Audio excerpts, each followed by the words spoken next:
Abison Alex, Faculty MP Arts and Social Science.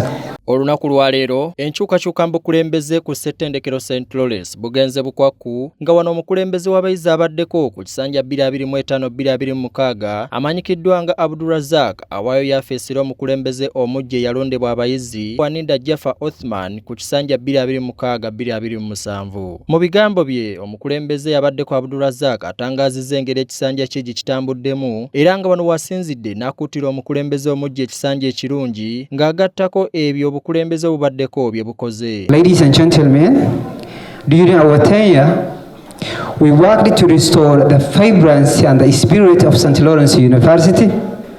We revived the inter-faculty games after 6 years of inactivity.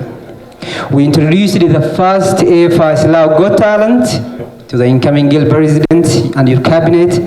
Your Excellency, the system is not that hard if you understand the game. That's what the Vice Chancellor told me, understand the game, and I understood already. Now it's your turn. Make sure you discuss everything together, agree on agreements, disagree on disagreements. Omukulembeze omujja mu bigambo bye naye aliko byatangaazizza naddala ekisanja kye gye kigenda okutambulamu nga wano wasinzidde n'anokolayo ezimu ku nsonga nnamuziga zagenda okutandikirako mu bukulembeze bwe wabula nga talimira kwebaza omukulembeze abaddeko Abdulrazak okulembera abayizi obulungi. You have laid a foundation upon which we now stand and are committed to building upon your achievement. As a Guild President, I intend to foster a student community that is united, inclusive, and empowered.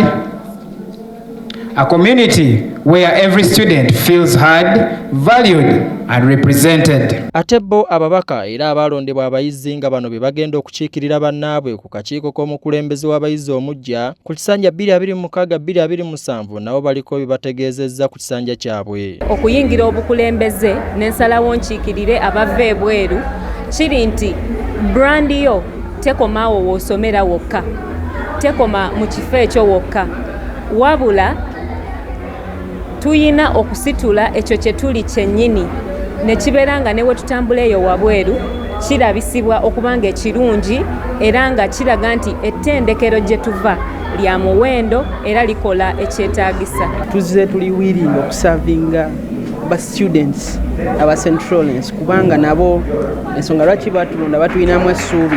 Ekizibu nga nze kye nandiyagadde osookako nga sipiika wammwe be baana abamala okusoma wano ne bafuna degree zaabwe naye ne babonaabona nnyo okufuna ebifo gye bakolera kye tuyita internship.